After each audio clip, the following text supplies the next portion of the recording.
네, 안녕하십니까. 이번 시간은 상가임대차 보호법에 대해서 말씀드리겠습니다. 지난번에 주택임대차 보호법을 제가 설명을 드렸는데, 주택임대차 보호법을 다른 말로 주택임차인 보호법이다, 이렇게 제가 설명을 드렸죠. 상가임대차 보호법은 그렇게 보자면 상가임차인 보호법이 될 수도 있겠습니다. 상가를 세를 들어있는 사람들을 보호하고자 만든 법이나 다름이 없습니다.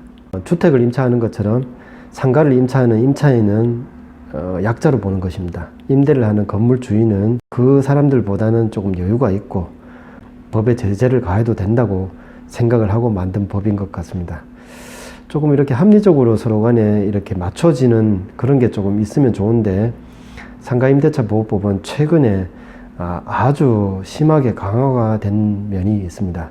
그것이 무엇이냐면, 임차인의 계약 갱신 요구권을 최초 계약일로부터 10년까지 사용할 수 있게 된 것입니다. 종전에는 5년까지였는데 그것이 배가 늘어서 10년이라 그럽니다. 10년이라면 아주 오랜 기간이 될 수 있습니다. 그래서 임대인 입장에서는 최초에 계약을 할 때 잘해야 되겠다 싶어 가지고 예전처럼 조금 본인이 양보하는 입장에서 계약을 하기보다는 그래도 계속 어느 정도 버틸 수 있을 때까지 버티면서 괜찮은 계약 조건이 될 수 있도록 이렇게 공실인 상태를 유지하는 경우가 더 많아졌습니다.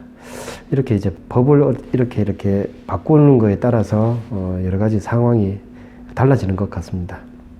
그리고 상가임대차 보호법은 주택임대차 보호법처럼 상가의 임차인의 권리를 보호하기 위해서 그 보증금을 잃지 않도록 제도적으로 마련을 해놨습니다. 주택은 확정일자를 받는데 상가의 임차인의 확정일자는 세무서에 사업자 등록을 하는 것으로서 가름을 하도록 되어 있습니다. 그래서 점유를 하고 그것을 이제 사업자를 낸다 그러면 확정일자가 부여가 됐다고 보시면 되겠습니다. 나중에 경매가 진행이 되더라도 그 날짜에 맞춰서 선순위, 후순위가 가려질 수가 있겠습니다. 그래서 사업자를 낼 것 같으면 늦게 내기보다는 조금이라도 빨리 내는 것이 낫고, 그리고 보증금을 이렇게 주고 있는 입장이기 때문에 그 보증금이 크거나 아니면 그것을 잃을 가능성이 있을 경우에는 불안해지겠죠, 임차인이. 그래서 그 보증금이 작은 경우 임차인은 아주 약하고 보호받아야 될 대상으로 보고 소액 임차인에 대해서 보호를 하도록 되어 있습니다. 월세와 보증금을 합쳐가지고 환산되는 보증금이 서울 같으면 9억, 그리고 지방광역시 같으면 2억 7천까지 됐을 때 그 안쪽으로 된다면 상가임대차 보호법에 보호를 받을 수가 있겠습니다. 그리고 그 보증금에 대해서도 소액 임차인으로서 최우선 변제를 받을 수가 있겠죠. 최우선 변제 금액은 몇 천만 원 정도밖에 안 되겠지만, 아까 설명드렸듯이 9억이나 2억 7천 그 정도라면 상당수의 이제 그 임차인들이 해당이 될 수가 있겠습니다. 그렇게 해당이 되고 나면 임차인 입장에서 월세, 달달이 이렇게 지급을 해야 되는 월세 계약을 할 경우에 그 월세가 얼마인가, 그 계약되는 금액에서 일정 금액까지만 합의를 해서 상향을 시킬 수가 있겠습니다. 그 범위를 갖다가 10%, 20% 비싸게 갑자기 올리면 임차인이 괴로워지니까 그 올릴 수 있는 범위를 1년에 5%까지밖에 안 되도록 정해놨습니다. 그것이 상가임대차 보호법이 되겠습니다. 그런데 만약에 합의를 해가지고 임대인 입장에서도 옆에 세가 많이 올랐고 내가 너무 낮춰서 세를 줬으니까 조금 더 올려주세요, 이런 것은 양측의 합의가 된다면 조금 더 올리는 것은 상관이 없겠습니다. 낮추는 경우도 과도하게 낮췄는 거에 대해서는 임대인 입장에서 또 이렇게 다른 방법을 써가지고 임차인하고 협의를 하시든지, 그마저도 안 되면 또 서로 간에 소송을 하고 이렇게 조율을 하는 경우가 있을 수도 있겠습니다. 확정일자도 부여를 받았고 임차료의 상향 범위도 5%로 이렇게 보호를 받고 있고, 그리고 임차인 입장에서는 다른 사람에 대해서 대항을 할 수 있는 대항력이 또 유지가 되는 것이죠.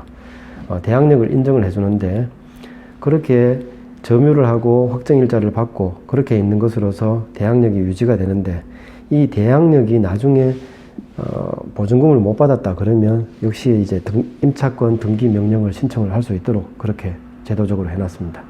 그렇게 명령 신청을 해놔놓고 나중에 옮긴다든지 그런 것이 가능하겠죠. 이런 식으로 주택의 임대차 보호법처럼 상가의 임대차 보호법도 그에 버금가도록 임차인에게 유리하게 이런 조항을 해놨습니다. 그리고 10년 동안 갱신 요구권을 사용을 할 수가 있는데, 갱신 요구권은 만기가 오기 6개월 전 사용을 해가지고 다음까지 계속 있겠습니다, 아니면 그만두겠습니다, 이런 것을 협의를 하시면 되겠습니다. 그리고 갱신 요구권을 사용을 할 경우에는 임대인 입장에서는 거부를 할 수가 없고 그것을 무조건 따라줘야만 되겠습니다. 그런데 그것의 예외는 있겠죠. 건물을 새로 짓는다든지 천재지변이 생겼다든지 아니면 임차인이 뭐 3기에 달하는 월세를 납부를 안 했다든지 뭐 여러 가지 몇 가지 경우가 있는데, 그런 경우에는 계약갱신 요구권을 거절을 할 수가 있겠습니다. 그리고 임차인이 열심히 장사를 해가지고 거기에 대해서 권리금이나 시장성을 확보를 해놨다 그러면 거기에 대해서는 임대인 입장에서는 그 권리금을 수수를 하는 거에 대해서 방해를 해서는 또 법적으로 손해를 볼 수 있게, 물어줄 수 있게, 이런 식으로 임대차 보호법을 만들어 놨습니다. 아까 전에 이제 말씀드렸던 보증금이나 차임은 1년에 5%까지만 올릴 수가 있다, 이렇게 보시면 되겠습니다. 일단은 이제 개괄적으로 상가 임대차 보호법에 대해서 말씀을 드렸습니다. 그리고 묵시적인 갱신처럼 계약기간이 끝나고 나서 별다른 얘기가 없이 서로 간에 있다 그러면 그 계약기간은 종전과 동일한 계약기간이 갱신이 되었다고 이렇게 보시면 됩니다. 그리고 임차인 입장에서 1년 미만의 계약을 했더라도 1년 동안은 그 계약기간이 유지가 되고 있다고 보시면 되고, 그렇게 그냥 갱신이 되었는 경우에도 최소 1년은 확보가 되었다고 보시면 되겠습니다. 그렇게 갱신이 되어서 있는 경우에 임차인이 임대인에게 통보를 하고 나갈 수도 있습니다. 그런 경우는 3개월 전에 임대인에게 고지를 하고 나가겠습니다 하면 임대인은 보증금을 마련해서 나갈 수 있도록 해줘야 되겠죠.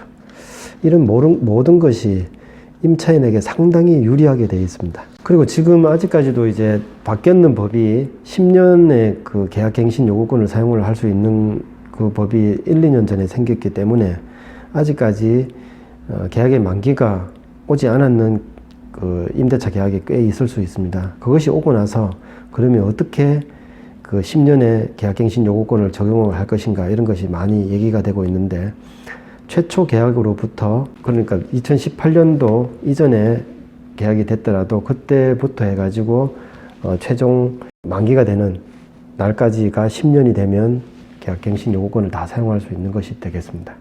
오늘은 상가 임대차 보호법에 대해서 알아봤습니다. 조금 이렇게 두서없이 왔다 갔다 했는 게 있는데 전체적으로 잘 알아들으셨으면 좋겠습니다. 다음번에 좀 더 쉽게 제가 다른 주제로 찾아뵙겠습니다. 감사합니다.